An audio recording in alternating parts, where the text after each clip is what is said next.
कथा की सर्वस्वता में कथा को विश्वनाथ जी की कृपा से ही पूर्ण तरह से संभाल रहे और विश्वनाथ जी के परम लाडले 1008 श्री संतोषाचार्य जी महाराज सतुआ बाबा जी, एक बार जोरदार ताली बजाकर उनके लिए साधुता, जिन्होंने इस पवित्र कथा को दिव्यता के साथ में संभाला और पूरी कथा का एक ये कथा ऑनलाइन है, पर भक्तों का प्रेम, उनकी वात्सल्यता, उनकी करुणा, कई भक्त कथा में आए हैं, तो कहीं ना कहीं ये सतुआ बाबा जी का ही आशीर्वाद है जो आप लोग भी बैठकर कथा को सुन रहे हैं। कथा के मुख्य यजमान श्री अमित मुदगल जी बीहटा अम्बाला से हैं। बाबा की कृपा के करुणा पात्र हैं। शिव की कृपा से निरंतर शिव करुणा में आप डूबे रहते हैं। एक बार जोरदार ताली बजाकर उनके लिए साधुवाद। श्री कृष्णलाल गुप्ता जी अम्बाला हरियाणा से हैं, जो निरंतर कुबेरेश्वर धाम पर भी और तीर्थ में भी यजमान पद ग्रहण करते रहते हैं। साधुता आपके लिए। श्री राजकुमार राठौर जी दिल्ली से हैं, वकील साहब, सुंदर सुंदर भजन भी वकालत के साथ में चलते हैं और शिव की कृपा भी होती है। श्री प्रदीप बंसल जी दिल्ली से हैं, जो इस व्यासपीठ के लिए हमने पहले भी कहा निरंतर अग्रण्य रहते हैं और कहाँ ये व्यासपीठ पहुँचे उसको ले जाने का प्रयास करते हैं। एक बार जोरदार ताली बजाएं। शामेश्वर और एकांतेश्वर महादेव नोएडा से, ये अभी तक ऑनलाइन टीवी पे ही सामने थे यजमान, आज काशी की पवित्र भूमि पर 7 दिन के यजमान बने हैं, तो आज पहुँचे हैं। एक बार जोरदार ताली बजाकर साधु का। इन्होंने अपना कोई नाम नहीं दिया, नाम दिया तो केवल महादेव का नाम दिया, शामेश्वर महादेव और एकांतेश्वर महादेव। चतुर्वेदी परिवार झांसी से है, जो निरंतर शिव भक्ति में, गुरु भक्ति में डूबे रहते हैं। सतुआ बाबा जी के बड़े सनिधि हैं और बाबा जी के कृपा पात्र हैं। एक बार जोरदार ताली बजाकर। श्री चंदन सोनी जी देवास मध्य प्रदेश से हैं। हम रोज कहते थे कि नित्य पार्थिव शिवलिंग का पूजन, 12 ज्योतिर्लिंग बनाना, पूजन करना, और आज आप काशी में बाबा ने आपको बुला ही लिया। एक बार जोरदार ताली बजाएं साधु का। श्रवण कुमार मिंटू भैया वाराणसी से हैं, बड़े आनंद में बाबा विश्वनाथ जी की कृपा से ये 2 बार यजमान पद ग्रहण किया है। एक बार सतुआ बाबा जी की कथा में, एक बार यहाँ तीसरी बार यजमान पद ग्रहण किया। एक बार जोरदार ताली बजाएं। श्रीमती उषा अग्रवाल जी वाराणसी से हैं, बाबा की कृपा से पहली बार यजमान पद ग्रहण किया है। बाबा प्रार्थना है कि जल्दी जल्दी यजमान बनाता रहे। श्री अनिल जायसवाल जी वाराणसी से हैं, जो प्रथम बार यजमान पद ग्रहण करे हैं और शिव की कृपा से दूसरी बार यजमान पद ग्रहण करें, पहले बन चुके हैं। अच्छा, सतुआ बाबा कथा में, सतुआ बाबा जी की कथा में भी आपने यजमान पद लिया था और यहाँ भी यजमान पद लिया है। श्री अनिल जायसवाल जी, जोरदार ताली बजाएं साधु। सभी यजमान परिवारों को साधुता, जो नित्य बाबा की पवित्र कथा का लाभ ले।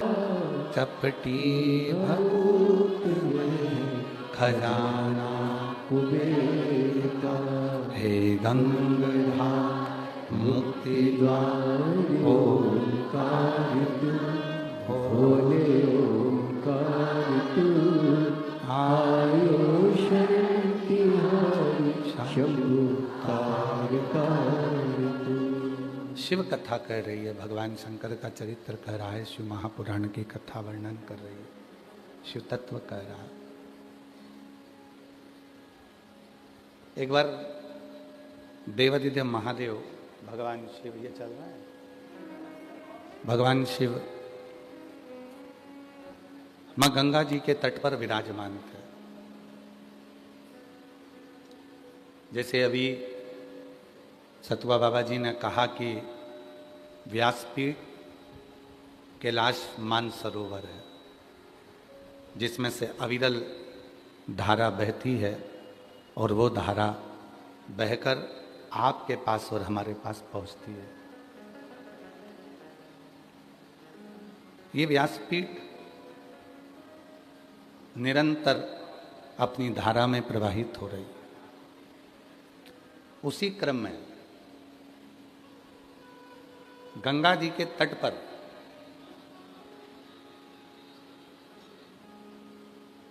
मां गंगा की गोद में भगवान देवाधिदेव महादेव जी विराजमान। गंगा का जी का तट है। एक बार मां गंगा जी के भीतर एक बात उत्पन्न हो गई कि ये संपूर्ण जगत का कल्याण अगर कर रही हूं तो मैं कर रही हूं। और शिव पुराण क्या कहती है कि जब भगवान की शरण में रहो तो ये विचार मत करना कि सब मैं कर रहा हूं। प्रभु आपकी कृपा से सब काम हो रहा है। प्रभु आपकी कृपा से सब काम हो रहा है।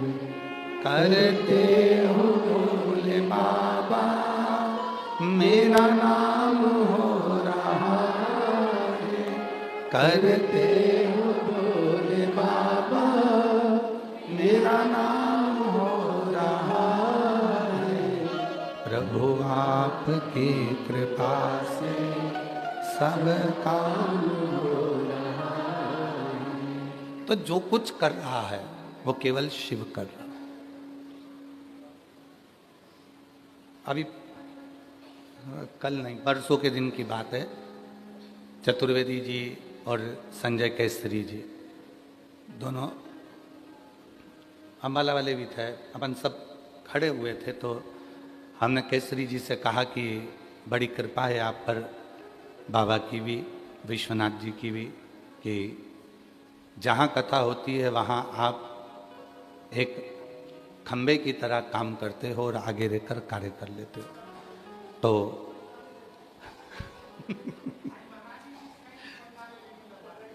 बाबा की कृपा है।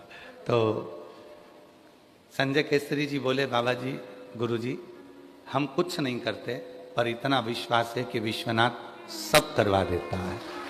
ये विश्वास इसको समझ। उस समय पर चतुर्वेदी जी और अंबाला वाले भी कहे, गुरु जी, जब सतुआ बाबा शिविर में कथा हुई थी, ये तीनों ही थे, बातचीत चल रही थी। तो सतुआ बाबा शिविर में जब कथा हो रही, शिव तत्व है, तो गंगा जी के मन में यह भाव प्रकट हो गया कि मैं संसार के लोगों का उद्धार करती हूं,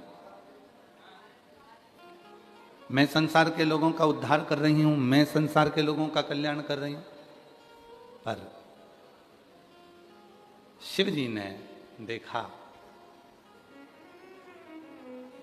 कि गंगा भीतर से थोड़ा सा अभिमान लेकर आ गई है, थोड़ा सा। और वो तिल मात्र भी जो अभिमान होता है, तिनके के बराबर भी जो अहंकार होता है, वो व्यक्ति को बर्बाद कर देता है।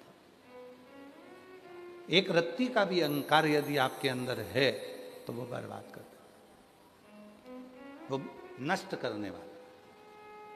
काया का, माया का, वैभव का, सत्ता का, कुर्सी का, पद का, प्रतिष्ठा का, यश का, यह अभिमान हमें बर्बाद कर देता है। शिव जी के परम भक्त बनने वाले को सबसे पहली चीज चाहिए कि अपने भीतर के अहंकार को समाप्त करे। कामदेव ने क्या कह दिया था? किसकी समाधि तोड़ने की बात करते हो? शिव की। वो मेरा साड़ू भाई है, मेरा रिश्तेदार है। मैं रति का पति हूं तो वो सती का पति है। ससुर भी उसको नहीं गिनता। ये शब्द थे कामदेव जी के। कामदेव जी कह रहे हैं कि स्वयं दक्ष प्रजापति भी नहीं गिनता। शिव जी को। देखो, एक बोलने का तरीका होता है कि दक्ष प्रजापति भी नहीं गिनते, तो उसमें एक समर्पण हो गया, सम्मान हो गया। पर जब शब्द आया कि दक्ष प्रजापति भी नहीं गिनता, तो वो शब्द अहंकार का है। ते और ता दोनों में अंतर है, दोनों में अंतर। कामदेव ने कहा कि मेरा ससुर दक्ष प्रजापति भी शिव को नहीं गिनता, यह अहंकार के शब्द हो। ता और ते दोनों में अंतर। और तुम कहते हो कि उसकी समाधि तोड़ना है। अब उनकी और उसकी, उनकी में समर्पण है और उसकी में अहंकार। उसकी समाधि तोड़ना है, देवताओं से कहा वो तो मेरी चुटकी का खेल है, एक क्षण में मैं शिव की समाधि को तोड़ दूंगा, एक क्षण, एक क्षण में शिव की समाधि तोड़ दूंगा। और महाराज अहंकार रखकर कामदेव गए, और जो कामदेव जी अहंकार रखकर गए और तीक्ष्ण तीक्ष्ण बाण छोड़ते रहे, छोड़ते रहे, छोड़ते रहे, शिव की समाधि को नहीं तोड़ पाए। तो गुरुजी, हमने तो कथा में सुना है कि कामदेव भस्म हो गया, शिव जी का नेत्र खुल गया, समाधि टूट गई। जिन्होंने शिव महापुराण की कथा को नहीं सुना, जिन्होंने शिव महापुराण की कथा को नहीं पढ़ा, जिन्होंने स्कंद पुराण के काशी खंड को, अवंतिका खंड को, रेवा खंड को नहीं पढ़ा, वो इस तरह की बात करते हैं कि शिव जी की समाधि को कामदेव ने तोड़ दिया। वो ये बात करते हैं, पर सत्य बात क्या है? शिव जी नेत्र बंद कर कर बैठे हुए थे, समाधि में लीन थे, और उनकी धर्म पत्नी मां सती उनके हृदय में आकर बैठ गई और कहा, प्रभु, ए नाथ, ए प्रभु, मेरे पिता के अभिमान में मैं खुद जलकर भस्म हो गई, आज एक कृपा करिए, मेरी बहन का पति आपके सामने खड़ा है। निभाना, दोनों में अंतर। बनाना सरल है, निभाना कठिन है। रिश्तेदारी बनाने में टाइम नहीं लगता है। तुम हमारी बहन बन जाओ, तुम हमारे भाई बन जाओ, तुम हमारे काका बन जाओ, तुम्हारी काकी बन जाओ, तुम मामा बन जाओ, तुम फूफा बन जाओ, तुम हमारे दोस्त बन जाओ, तुम ये बन जाओ, तुम। रिश्तेदार बनना बहुत सरल काम है, पर रिश्तेदार बनकर अंतिम क्षण तक निभाना ये बहुत कठिन काम है। दुनिया का सबसे कठिन काम रिश्तेदार बनकर निभाना।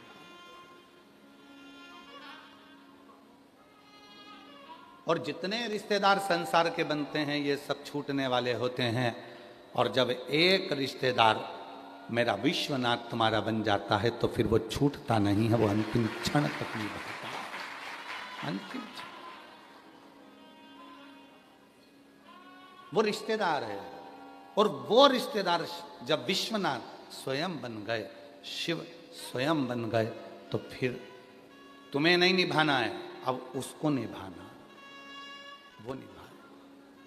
और अंत समय प्रभु आना पड़ेगा, वचन दिया तो निभाना पड़ेगा। आए ना आए प्रभु कुटुंब कभी ना, अंत समय प्रभु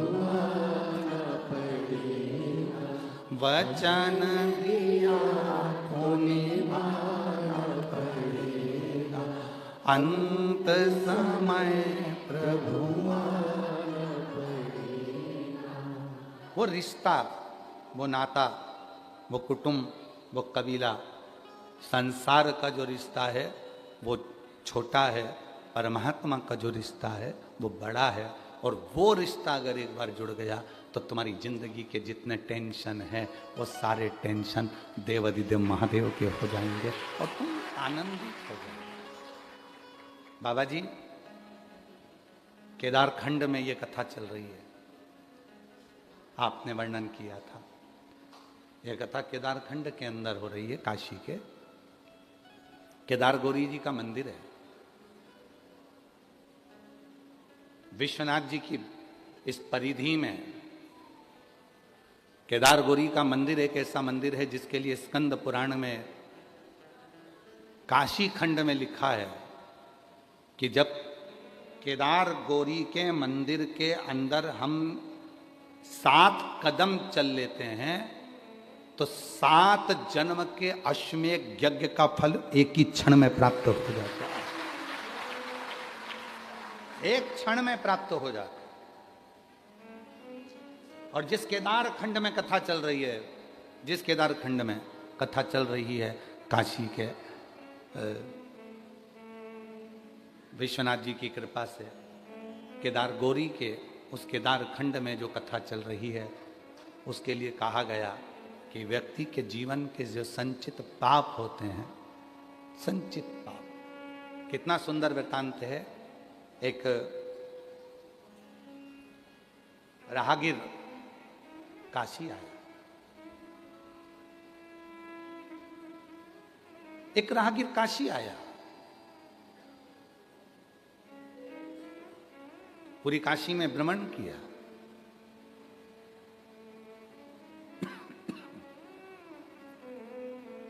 आप लोगों में से कितने लोग हैं जो काशी में भ्रमण करते हैं, घूमते हैं? दुनिया वालों से जितने भी मेरे श्रोता हैं उनसे भी हाथ जोड़कर क्षमा मांगता हूं जो शब्द कहने जा रहा हूं उसके। तीर्थ में भजन करो, एक जगह बैठो, दर्शन करो, पर तीर्थ में व्यर्थ किसी गली मोहल्ले चौराहे पर ना घूमो। उसकी कथा चल रही है। हो सकता है हमारी बात का बुरा लग जाए किसी को। क्यों? ये केदार खंड की कथा कर रही है, केदार गौरी के मंदिर का प्रमाण कर रहा। एक राहगीर आ गया, बहुत भक्ति वाला था, बहुत भजन वाला था, पर काशी में आने के बाद जिन गलियों में जाता था उन गलियों में ही कुछ ना कुछ बुराई ढूंढ लेता था।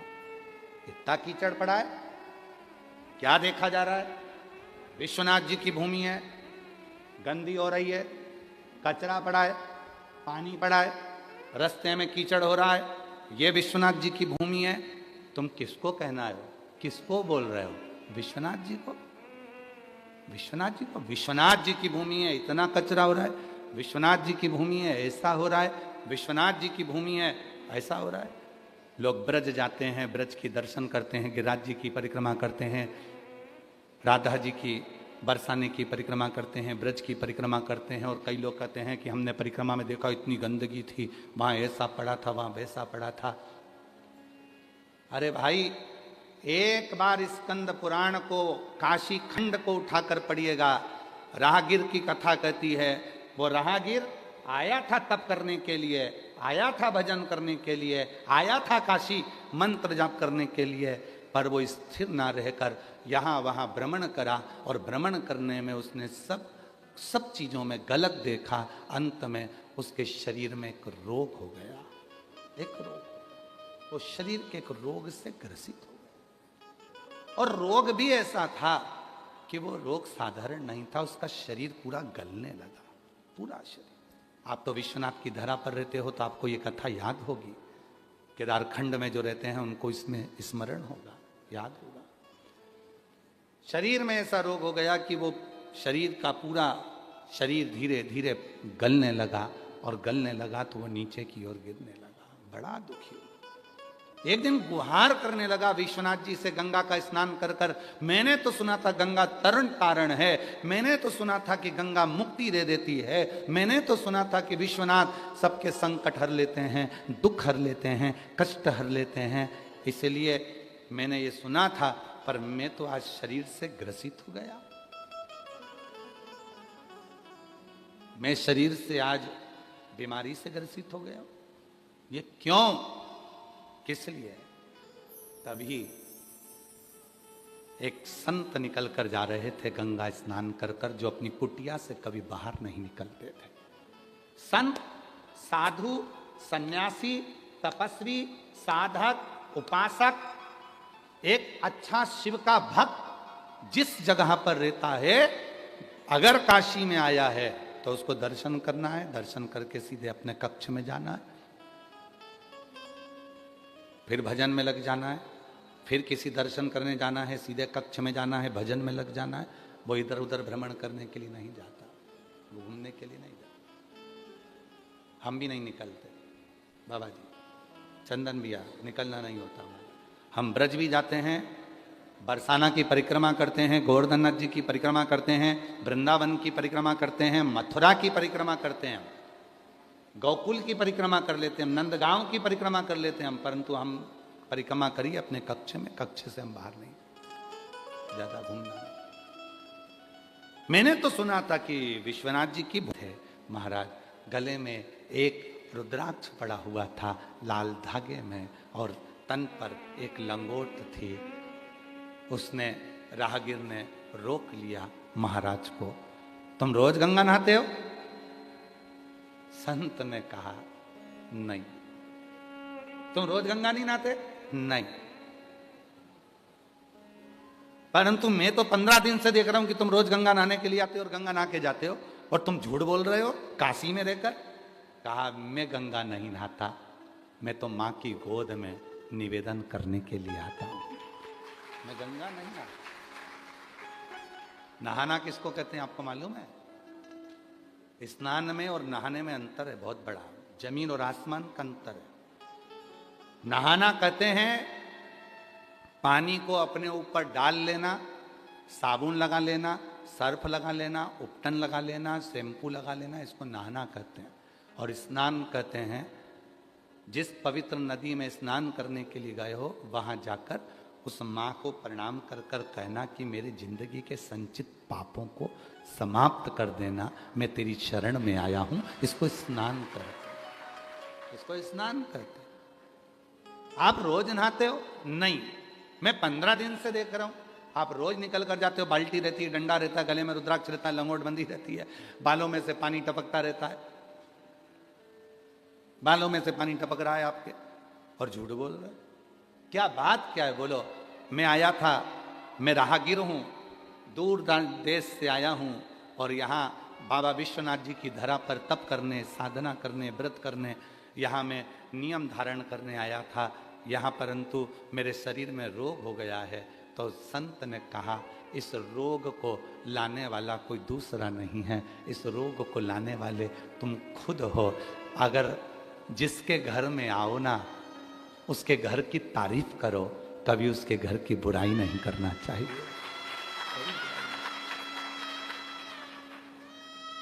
जो काशी में रहकर अगर काशी की बुराई करें, जो अवंतिकापुरी में रहकर अवंतिकापुरी की बुराई करें, जो सीहोर नगरी में रहकर बाबा कुबरेश्वर की भूमि पर रहकर ही सीहोर की बुराई करें, जो सोमनाथ में रहकर सोमनाथ की बुराई करें, जो ब्रज में रहकर ब्रज की बुराई करें, जो अयोध्या में रहकर अयोध्या की बुराई करें, समझ लेना उनके बराबर संसार में कोई नरक भोगने वाला नहीं होगा, उनके जैसा कोई पापी नहीं होगा।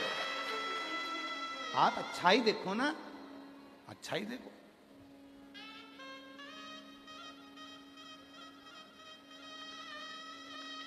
एक लड़के की शादी एक लड़की से हो गई, चलो जाने दो, ये वाला प्रसंग बाद में सुनाएंगे, हम तो ये एक नया प्रसंग दे देते हैं। एक बहुत काला सा दामाद था, एकदम काला, केवल आंख दिखती थी और दांत दिखते थे, इतना काला दामाद था। ससुराल में आ गया, सासू जी ने उसको श्रीखंड खिलाया, रबड़ी खिलाई, सब कुछ खिलाया, दूध भी खूब पिलाया।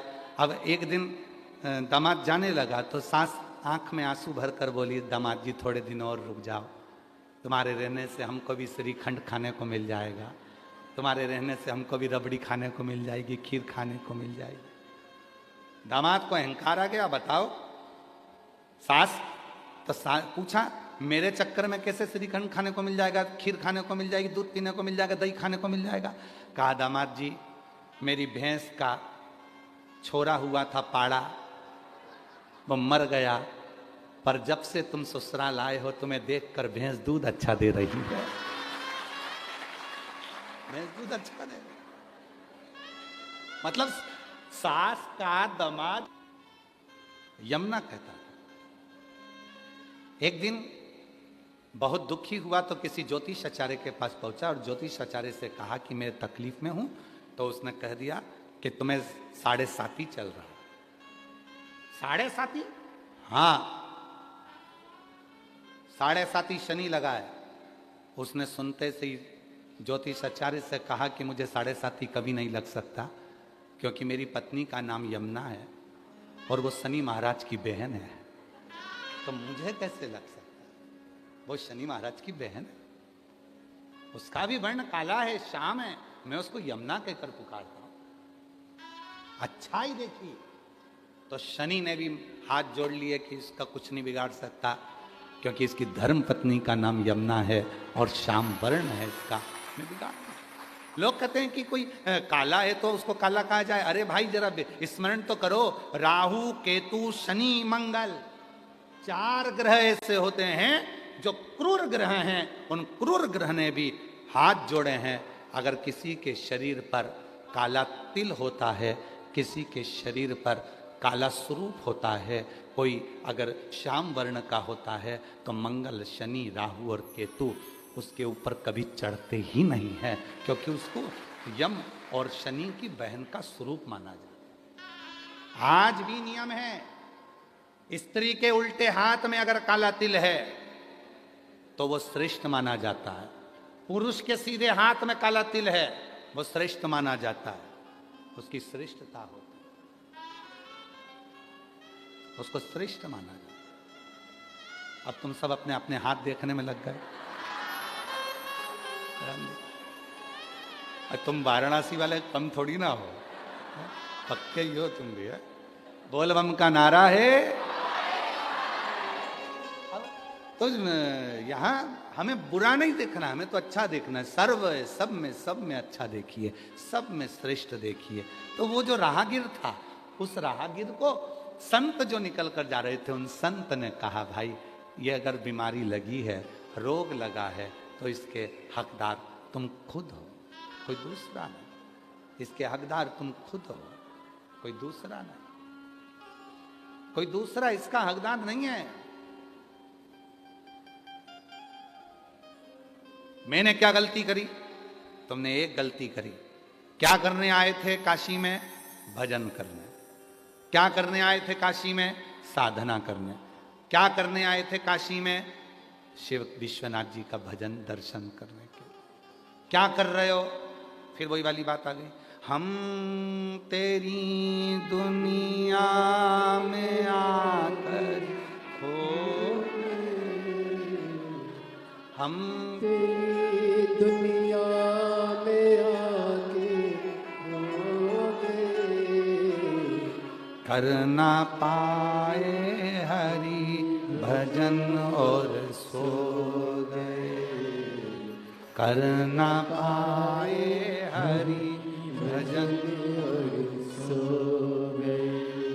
हम तेरी दुनिया में आके खो गए, हम तेरी दुनिया में आके खो गए, कर ना पाए हरि भजन और सो गए, कर ना पाए हरि भजन और सो। हम आए थे भजन करने के लिए, हम आए थे स्मरण करने के लिए, हम आए थे मंत्र जाप करने के लिए, हम आए थे नाम जाप करने के लिए और खो गए। हाँ, काशी वालों से निवेदन है, हम करना पड़ेगा। और तुम जो काशी के निवासी हैं, वो किसी काशी के निवासी नहीं, ये पूर्व में शंकर भगवान के फैमिली मेंबर हैं।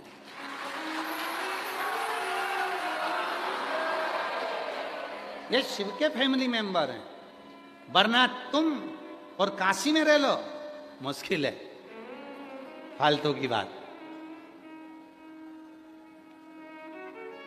आप सब शिव जी के रिश्तेदार हो, पुराने जितने काशी के निवासी बैठे हुए हैं, सब देवादिदेव महादेव के रिश्तेदार हैं, सब जितने भी हैं। और उसमें कोई भेद नहीं है, कोई कहे कि हम ब्राह्मणम क्षत्रियम वैश्यम शूद्र, ना ना ना ना, सब जितने काशी के वासी हैं, काशी में रहने वाला, झाड़ू लगाने वाला, काशी में ड्यूटी करने वाला, काशी में पुलिस प्रशासन में रहकर सर्विस करने वाला, नौकरी करने वाला। जरा विचार करना, नौकरी तो तेरी उत्तर प्रदेश के किसी दूसरे जिले में लग जाती, काशी में लगी है, मतलब तू शंकर जी का, विश्वनाथ जी का पुराना रिश्तेदार है, इसलिए तुझे यहां बुलाया गया। एक नियम चलता है, आप लोगों को एक नियम चलता है, जब जो मंत्री बैठता है, जो राजा बैठता है,